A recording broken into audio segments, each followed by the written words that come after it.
세상은 여전히 기적이나 지적으로 받아들일 수 있는 증거를 요구합니다. 그러나 기독교가 내놓는 것은 하나님이 사람으로 오셔서 십자가에서 죽으셨다는 사실뿐입니다. 십자가에서 못 박혀 죽는 것은 포스트 모던 시대를 살아가는 사람들이 기대하는 바가 아닙니다.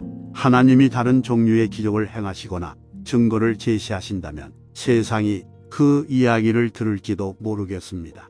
그러나 그러기 전까지 십자가는 고루하고 어리석은 신앙의 장애물로 남을 것입니다. 십자가에 달린 사람보다 더 약한 존재가 있을까요?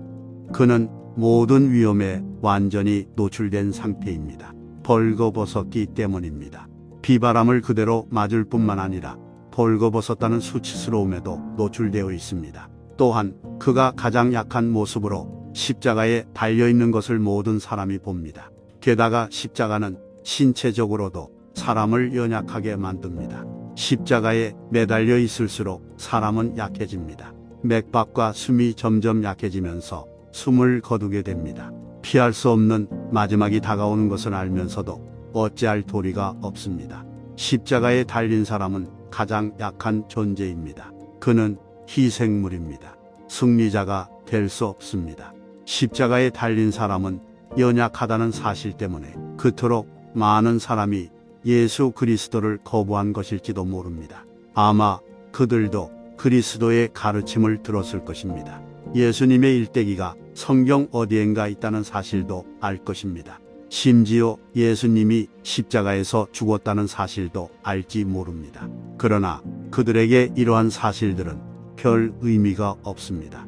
십자가에 달려 죽은 사람에게 뭐 그리 대단한 것이 있겠습니까? 그리스도인들은 예수 그리스도가 십자가에 달려 죽으시고 부활하신 사건이 세계의 모든 역사에서 가장 중요한 일이라고 믿습니다. 그들에게 그리스도의 십자가는 모든 희망과 위안의 근원이 됩니다. 그런데 어떤 이들은 그리스도를 따르는 자들의 마음을 사로잡은 바로 그 십자가 때문에 그리스도에게 나아가지 못합니다. 그리스도가 이 땅에 계실 때에도 마찬가지였습니다. 유대인들은 초자연적인 것을 추구했습니다. 그들은 로마에 지배당하고 있었기 때문에 자신들의 경제나 운명을 통제할 수 없었습니다. 그래서 성경은 유대인들이 표적을 구했다고 합니다. 그들은 하나님이 로마의 압제에서 구원해 주실 분을 보내주시길 기대했습니다. 강력한 전사가 나타나 초자연적인 힘을 발휘하여 자신들을 구원해 주길 바란 것입니다. 그렇기 때문에 예수님이 표적을 보여주시지 않았다면 그들은 예수님을 믿지 않았을 것입니다. 반면 헬라인들은 다른 종류의 증거를 원했습니다. 그들은 고대 세계의 지식인들이었습니다. 헬라인들은 새로운 것에 대해 이야기 나누는 것으로 시간을 보냈습니다. 종교에 관한 한 헬라인은 합리주의자였습니다. 이치에 맞는 증거로 예수님이 세상의 구원자라는 사실을 입증하지 못한다면 믿을 수 없다고 했습니다. 따라서 성경은 헬라인은 지혜를 찾으나 라고 말합니다. 유대인과 헬라인은 이러한 태도를 견지했기 때문에 예수 그리스도에게 그다지 관심을 보이지 않았습니다. 예수님은 그저 십자가에 달려 죽은 한 사람일 뿐이었습니다. 특히 유대인들에게 십자가에 달려 죽은 그리스도는 오히려 방해물이었습니다. 성경은 유대인이 십자가에 못 박힌 그리스도를 거리끼게 여겼기 때문에 구원받지 못했다고 말합니다. 한낱 죄수로 사형당한 남자에게 무슨 기적을 바라겠습니까? 유대인에게 십자가는 방해물이었습니다. 십자가는 연약하기 때문입니다. 또한 헬라인에게 십자가는 방해물이라기보다는 미련한 것이었습니다. 하나님께 버림받아 죽어버린 자에게 무슨 지혜가 있겠습니까? 어떻게 한 사람의 피가 세상의 모든 죄를 대속한다는 것입니까? 헬라인에게 십자가는 특별한 것이 될 수 없었습니다. 그들이 자랑하는 탁월한 지성에 그다지 호소력이 없었기 때문입니다. 따라서 십자가에 달리신 그리스도는 유대인에게는 거리끼는 것이요 이방인에게는 미련한 것이었습니다. 현대인들에게도 그리스도의 십자가는 여전히 방해물입니다. 종교적인 사람들은 그리스도 시대의 사람들이 구하던 것을 똑같이 찾고 있습니다. 그들은 하나님이 또 다른 기적이나 더 더 나은 증거를 보여주시지 않으면 예수님을 신뢰하지 못하겠다고 말합니다. 고대 유대인들과 마찬가지로 초자연적인 표적을 기다리는 사람들이 있습니다. 이런 사람이 많기 때문에 점쟁이나 신앙요법 치료자들이 그토록 인기 있는 것입니다. 그들은 적은 비용으로 미래를 보여주겠다고 하거나 텔레비전에 나와 기적을 행합니다. 기독교에 대해서도 기적을 봐야 믿겠다는 사람들이 있습니다. 그들은 하나님이 하늘에서 내려오셔서 직접 자신을 보여주신다면 믿겠다고 말합니다. 그리스도의 십자가는 인간의 기대사항을 충족시켜 주지 않습니다. 어떻게 보면 예수님이 십자가에서 죽으신 것은 그저 로마 시대에 있었던 수많은 사형집행 중 하나일 뿐입니다. 그렇기 때문에 힘을 추구하는 자들에게 그리스도의 십자가는 연약해 보입니다. 또한 지혜를 구하는 자들에게는 어리석어 보입니다. 그러나 그것은 인간의 관점에서 볼 때만 그런 것입니다. 하나님의 관점에서 십자가는 무능하지도 무지하지도 않습니다. 오히려 능력과 지혜가 가득합니다.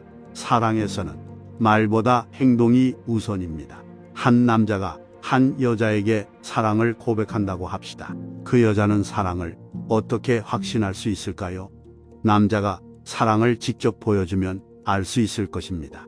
선물은 사랑을 입증하는 좋은 방법입니다. 특히 귀중하고 진귀한 선물은 더욱 그렇습니다.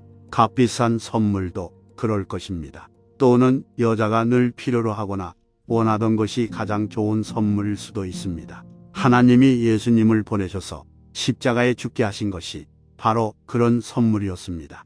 이것은 매우 귀중한 선물입니다. 하나님이 자신의 아들을 직접 주셨기 때문입니다. 또한 진귀한 선물이기도 합니다. 예수님은 하나님의 유일한 아들이기 때문입니다. 그리고 매우 값비싼 선물입니다. 다른 그 무엇보다 값집니다. 그 선물의 값은 예수님의 생명이기 때문입니다. 무엇보다 그리스도의 십자가는 인류가 언제나 바라던 바로 그 선물입니다. 예수님이 십자가에서 죽으셔서 모든 인류가 언제나 갈망하던 하나님과의 영원한 친교를 누리게 되었기 때문입니다. 십자가의 능력은 곧 사랑의 능력입니다. 예수님은 십자가에서 죽으시면서 하나님의 사랑을 가장 온전한 형태로 보여주셨습니다. 증거를 찾는 자들에게 십자가는 충분한 증거가 됩니다. 예수 그리스도가 십자가에서 돌아가신 것은 하나님이 죄인을 끝없이 사랑하신다는 사실을 증명할 수 있는 유일한 증거입니다. 십자가는 하나님의 지혜를 증명하는 강력한 증거물이기도 합니다. 바로 용서의 지혜입니다. 인간은 하나님과 동등한 위치에서 하나님께 다가갈 수 없습니다.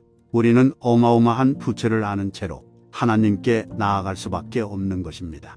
죄를 저지르면서 우리는 하나님께 그 부채를 졌습니다.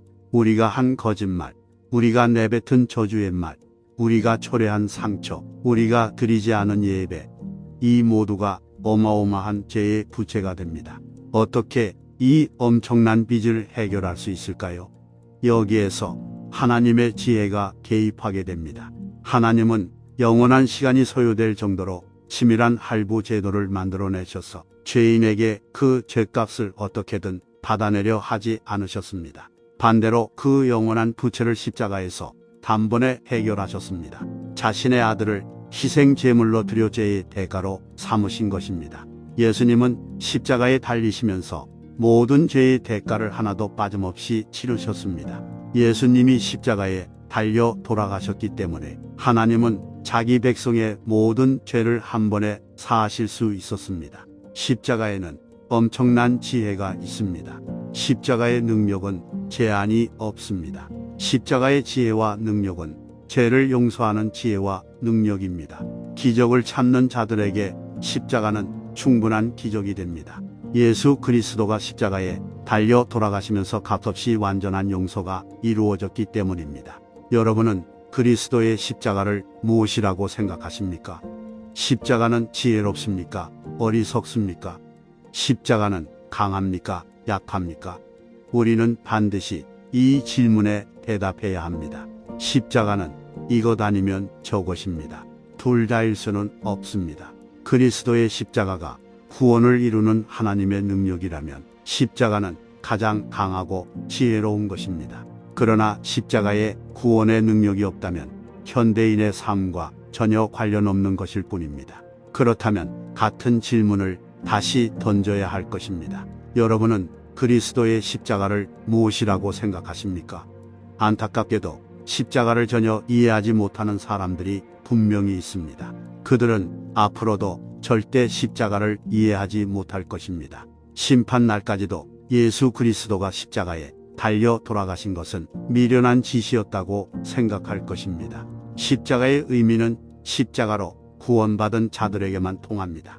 다르게 표현하자면 십자가는 예수 그리스도가 자신을 구원하셨다고 신뢰하는 자들에게만 의미 있다는 것입니다. 그들에게 십자가는 하나님의 사랑을 보여주는 증거이자 하나님이 용서를 베푸셨다는 기적입니다. 이것은 약하지도 않고 어리석지도 않습니다. 오히려 강하고 지혜롭습니다. 그러면 십자가가 여전히 미련하게 보이는 자들은 어떻게 해야 할까요? 분명한 사실은 하나님께 그 의미를 물으며 계속 이해하기 위해 노력해야 한다는 것입니다. 기적이나 증거를 요구하는 대신 도움을 구하는 자들에게 예수 그리스도는 십자가의 사랑과 용서를 베푸실 것입니다. 이것이 바로 하나님의 능력입니다. 필립 라이큰 목사님의 말씀입니다. 이 메시지의 핵심 내용을 정리해 봅시다. 첫째, 그리스도의 십자가는 세상이 약하고 어리석다고 거부하는 경우가 많지만 그리스도인에게는 모든 희망과 위로의 원천입니다. 십자가는 하나님의 사랑과 지혜에 대한 강력한 증거이며 믿는 모든 사람의 죄 용서를 보여줍니다. 둘째, 세상의 거부에도 불구하고 우리는 계속해서 십자가에 대한 이해를 구하고 우리 삶에서 십자가의 의미를 하나님께 구해야 합니다. 우리는 기적이나 지적인 증거를 찾지 말고 십자가를 통해 제공된 사랑과 용서를 신뢰해야 합니다. 셋째, 십자가의 능력은 무한하며 믿는 모든 이에게 주어지는 것임을 알고 믿음 안에서 용기를 얻도록 합시다. 아직 십자가의 진정한 의미를 이해하지 못하는 사람들에게도 이 희망과 용서의 메시지를 전하여 그들도 하나님의 사랑의 힘을 경험할 수 있기를 바랍니다. 이제 이 메시지를 기억하며 함께 기도의 자리로 나아갑시다. 하나님 아버지, 오늘 우리는 그리스도의 십자가에 대한 이해와 지혜를 구하며 겸손한 마음으로 주님께 나아갑니다. 우리는 포스트 모던 세상에서 많은 사람들이 지적으로 받아들일 수 있는 기적과 증거를 요구한다는 것을 인정합니다. 그러나 우리는 그리스도의 십자가가 세상 사람들에게 약하고 어리석어 보일지라도 하나님의 능력과 지혜라는 것을 알고 있습니다. 주님, 외아들 예수 그리스도를 보내셔서 우리의 죄를 위해 십자가에서 죽게 하심에 감사드립니다. 우리는 예수님의 십자가, 죽음이 사랑과 희생의 궁극적인 행동이었으며 그분의 죽음과 부활을 통해 우리가 당신과 화해했음을 인정합니다. 또한 십자가는 그리스도인으로서 우리에게 모든 희망과 위로의 원천이며 우리 신앙의 기초임을 인정합니다. 우리는 우리의 마음을 사로잡은 바로 그 십자가 때문에 그리스도께 나아오기를 주저하는 사람들을 위해 기도합니다. 그들의 눈을 열어 십자가의 능력과 지혜를 보게 해주시고 예수님을 주님과 구세주로 알게 해주시기를 간구합니다. 또한 초자연적인 표적이나 더 나은 증거를 기다리는 사람들이 예수 그리스도의 십자가의 선물과 그 선물이 제공하는 용서와 구원을 상기할 수 있도록 기도합니다. 주님, 우리 삶에서 십자가의 중요성을 이해하도록 도와주시기를 간구합니다. 우리가 진죄의 빛과 예수님께서 우리의 구원을 위해 지불하신 엄청난 대가를 인식하도록 도와주세요. 그리스도의 십자가를 통해 우리에게 주신 사랑과 용서를 결코 당연한 것으로 여기지 않게 하옵소서. 십자가를 계속 이해하려고 노력할 때 십자가의 능력과 지혜로 변화될 수 있기를 기도합니다. 십자가는 약하거나 어리석은 것이 아니라 하나님의 능력과 지혜라는 것을 상기시켜 주시길 바랍니다. 십자가의 메시지를 주변 사람들에게 전할 수 있는 용기와 담대함을 주시고 많은 사람들이 예수님을 주님과 구세주로 알게 되기를 간구합니다. 예수님의 이름으로 기도합니다. 아멘.